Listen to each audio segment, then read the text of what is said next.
Hello everybody, this is Geopolitical Table News Network, and this is your host, Eddie Matanzas. Anyways, we'll be talking about the Times of Israel and their report on how they're lobbying the U.S. or what they are trying to lobby the U.S., but they do admit that they're lobbying nevertheless in internal politics and foreign politics. So, we're coming here and we're going to be talking about exactly what we're talking about is report. Israel is lobbying the U.S. to keep Syria weak by allowing Russian bases to remain there. So to explain what they mean by that is basically they agree with the Russian forces or the Russian bases, which has soldiers in them, likely what I would believe would be around at least 500 to 1,000 soldiers, which one on the air base and one at the port. And this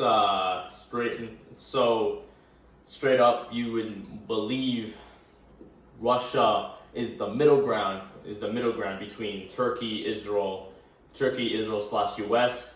So right now, Turkey right now, we all know it's been confirmed and we already know that HTS is basically supported by Turkey along with the SNA, which is literally just a literal puppet of Turkey, while HTS, the client state.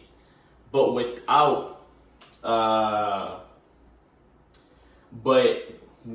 Russia's bases basically staying there stops Turkey from taking over Syria and basically grabbing the whole entire nation.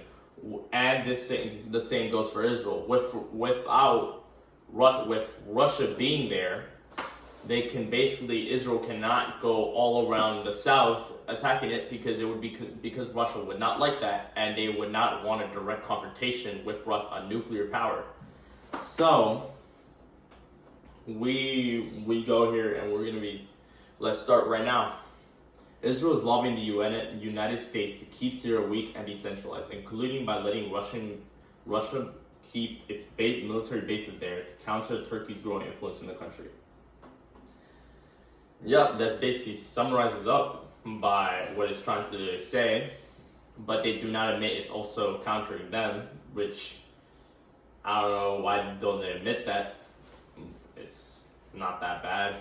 I'm joking, but let's continue. Turkey's often fraught ties with Israel have come under severe strain during the war sparked by Hamas' October 7, 2023 attack, and Israel's officials have told Washington that Syria's new Islamist rulers who are backed by Ankara pose a threat to Israel's borders.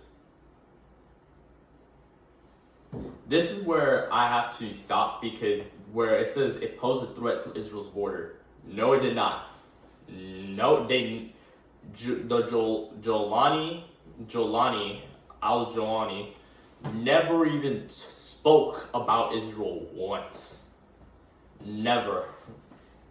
Yes, Turkey says we're against Israel, but neither have Turkey never done anything that it includes destroying their full ties with Turkey.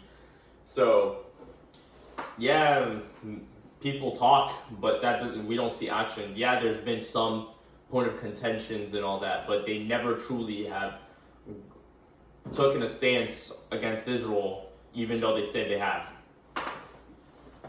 And what Turkey's trying to do, and which basically the media, the independent circulated media has come up with and have theorized, is that Erdogan, the president of Turkey, is trying to reanimate or reincarnate the Ottoman Empire. This is why they have done this and attacked Syria all this time, supporting the HTS and all those people. And also, when Israel was crossing in Syrian borders, the military, instead of attacking Israeli convoys, what they have done is basically have taken out their phones, recorded Israel just zooming by there, and you could see HTS soldiers literally on the sidewalk, side with military uniform on, not being shot at or shooting back at the Israeli soldiers. They just took out their phones and recorded that convoy riding off into the distance to another city to conquer.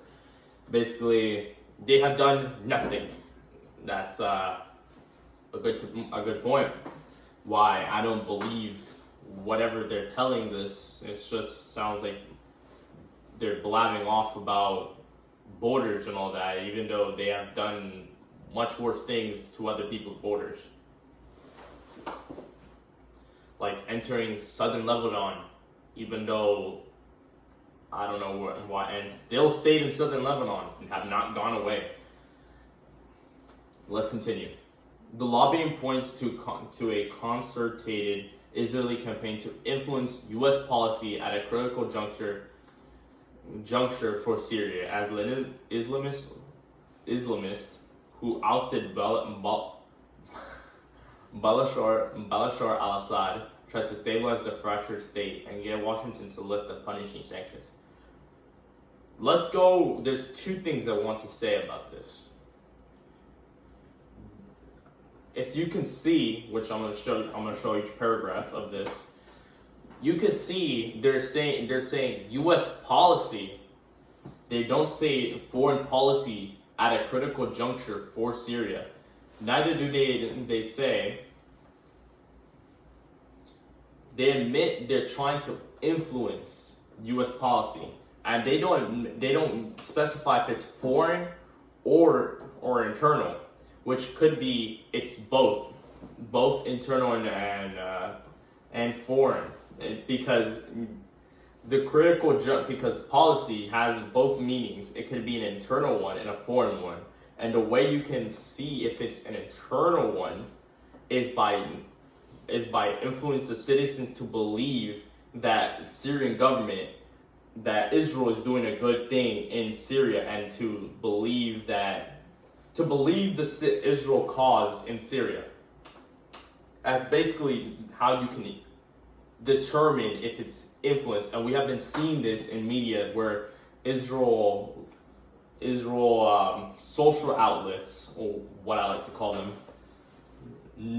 journalists, have started influencing American views on Israel and making them believe Israel is doing the right thing in the Middle East. So we can see that's how they're influencing internal policy.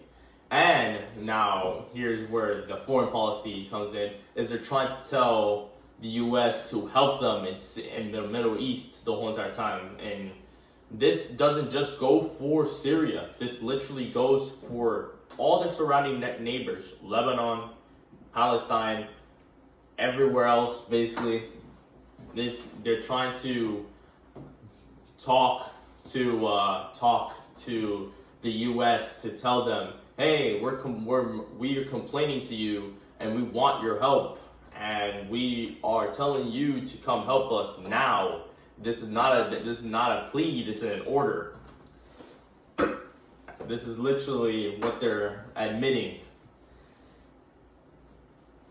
Israel communicated its views to top U.S. officials during meetings in Washington in February and subsequent meetings in Israel with the U.S. congressional representatives. So Israel can tell everybody what they want now? Hello? The three U.S. sources and another person familiar with the context say the main point where are also circulated to some senior U.S. officials in Israel the white paper. So they're so what I would believe the white paper is talking about U.S. forces in Israel, or like an attack, because there has been literally, this is like, I would believe, this is at least, I'm pretty sure in February 29th. So probably 9 days ago when this was released, when this article specifically was released. And today we got news reports that got me a bit interested because it said joint military operations against Syria and Palestine. Those two were there because they sent the U.S. envoy to Middle East. Basically said that I'm probably gonna do a report on that. I may not or may not do a report on that. I'm not doing that today. That's probably gonna be next week. But there was a report on that, and it's very interesting. All the sources spoke on the condition of anonymous due to diplomatic sensitivity. Words, they get you. The U.S. State Department and National Security Council did not provide a response to the questions for this story, and the Office of the Israel Prime Minister and the foreign ministries in Syria and Turkey did not immediately respond to the request for comments. First of all, I'm not going to say much on this, but the foreign ministries in Syria and Turkey are definitely not going to say anything. I don't know. Turkey is just straight up going to lie. No, Syria is going to straight up lie, and Turkey is not going to say anything because they're going to ask, just how the Rwandan president said, what soldiers? Turkey is going to say, what Syria? That's basically what they're going to do. So it's I don't tell you. It's not clear to what extent the U.S. President's Donald Trump administration is considering adopting to Israel's proposals.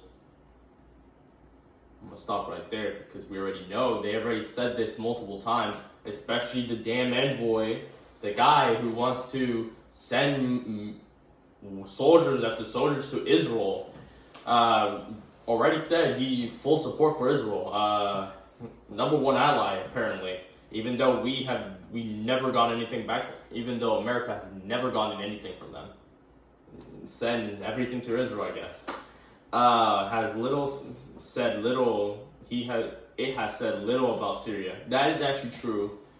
Trump has basically, the only time Trump said anything was when near the fall of Syria, the first the decisive end of the Assad government, where I forgot what he said, but he was talking about Syria and all that. And that's the only time, and this wasn't even when he was president. This was after when he was president. This was in January it was in December or January where he said this, and it was a whole entire thing. Not much people paid attention to it. There was reports on it, but not much people said anything of it because he wasn't president at the time. So whatever he said really didn't matter at that time, and people were still consoling the fact that Assad lost. The Assad government has fell.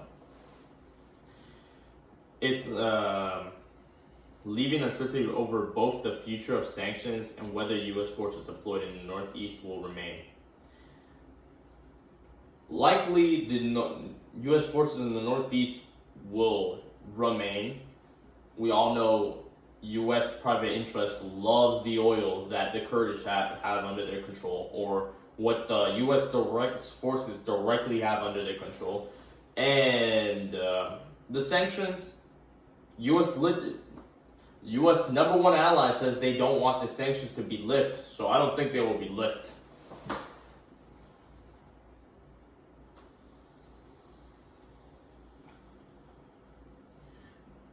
Prime Minister Benjamin Netanyahu said Sunday that Israel will not tolerate the presence in southern Syria of HTS or any forces affiliated with the news ruler, and demanded the territory to be demilitarized. I'm not going to defend the HTS, but also my question: My question is who are you to demand what is demilitarized or not? Why is Benjamin Netanyahu the one who loves war and not peace, is demanding to be demilitarized after he specifically went into Syria and took land.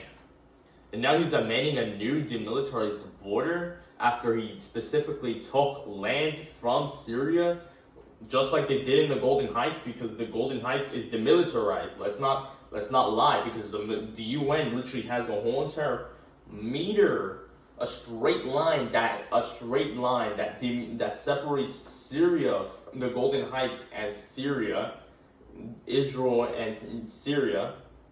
And somehow they said we must establish a goddamn new border, a new demilitarized border. Why?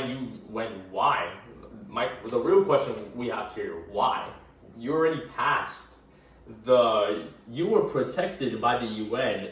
The UN has forces there. If they attack the UN, well, I guess the UN has to respond back, sending again back the peacekeepers and all that, or the quote-unquote peacekeepers, because they didn't do a lot of peacekeeping. They walked around, and that's basically it. It was a tour guide from the UN, so you gotta talk about that. But you had the UN there.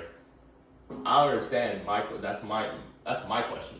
I don't understand why you're now demanding a new demilitarized border when you crossed the already established demilitarized border where UN had control. That, to me, that doesn't make sense. But I don't know to you guys, but that doesn't make sense. Following Assad's ouster, Israel carried out extensive airstrikes on Syrian military bases and moved forces into UN monitored demilitarized zone within Syria. Do you see what I mean? The Times of Israel admits that for some reason Israel decided to move into the demilitarized zones within Syria. It wasn't on the borders, it was within Syria. And somehow they want a new demilitarized zone further inside Syria. Israel struck military sites south of Damascus, including weapon depots. The Israel Defense Forces, the IDF, has said that will continue to act to prevent all weapon deliveries in Lebanon's Iranian-backed Hezbollah blank group. I'll have to censor that for YouTube purposes, but yeah, we already know it starts with a T. And my question is, does Iran doesn't support? This is the logic that comes from Israel. Somehow everybody is supported everybody, but Israel supports the HTS, even though Iran said Iran dislikes the HTS and Hezbollah also dislikes the HTS. So I don't know where they're coming from. And also, if a road is cut off, that means because Syria was the route to Lebanon, where the Hezbollah is. So the question,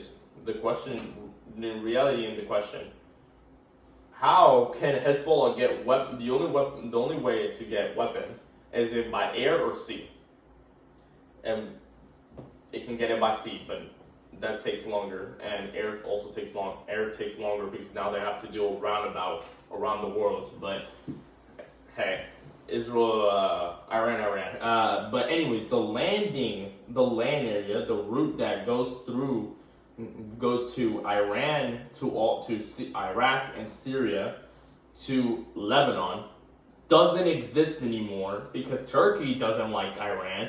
Iran doesn't like Turkey. Turkey likes HTS. Iran doesn't like HTS. So there's no link connecting Hezbollah, no direct land link connecting Hezbollah with Iran.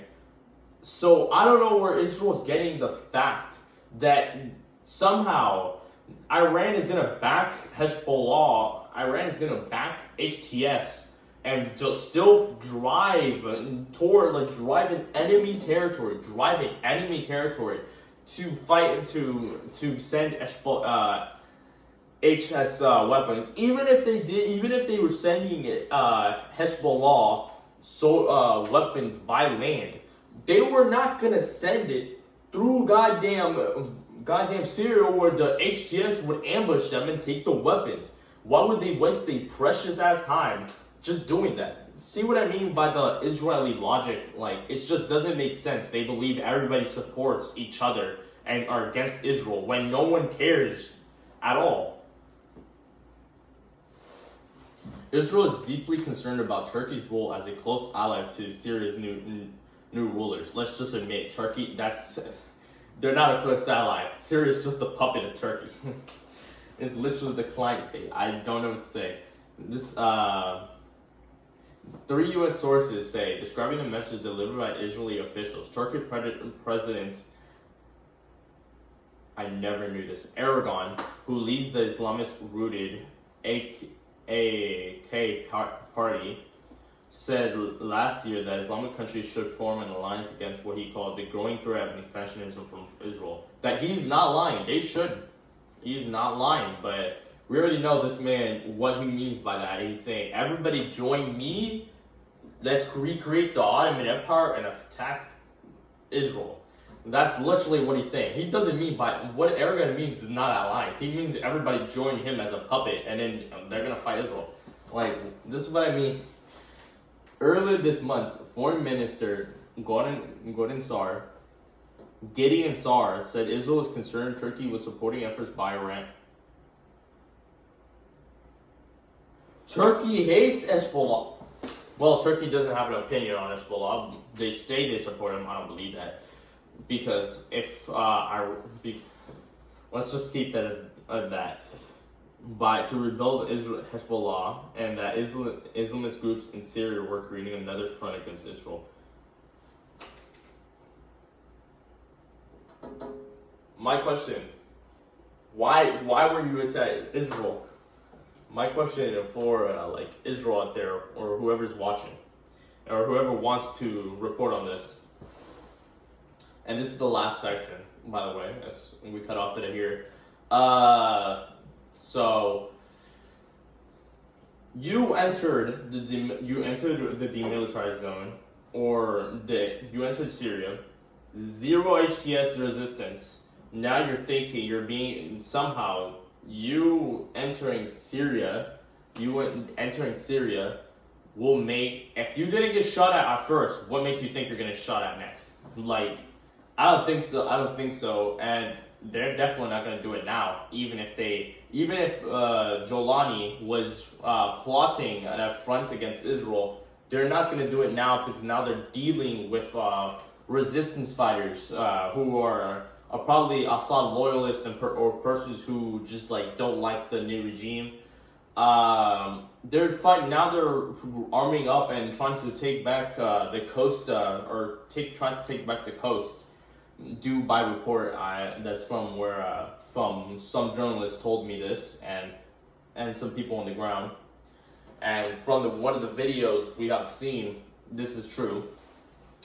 But I don't think this was even a possibility in the first place, because if you don't get it, they entered the demilitarized zone. They entered past that, and they literally said, we want a new front. And HTS was literally there. There's multiple videos of HTS soldiers literally looking at Israeli soldiers, convoys, walk past, and they drop their weapons. You see what I mean? Like, this doesn't make sense. Anyways, everybody, that was all for today. This is your host. I want to remind everybody to subscribe to the channel and also to go to X and subscribe there. Anyways, this has been a pleasure to all talk to you. I hope I can do a second video today. Probably I'm going to do it later in the day. Anyways, this is all. Goodbye. This is Matanzas. See you later.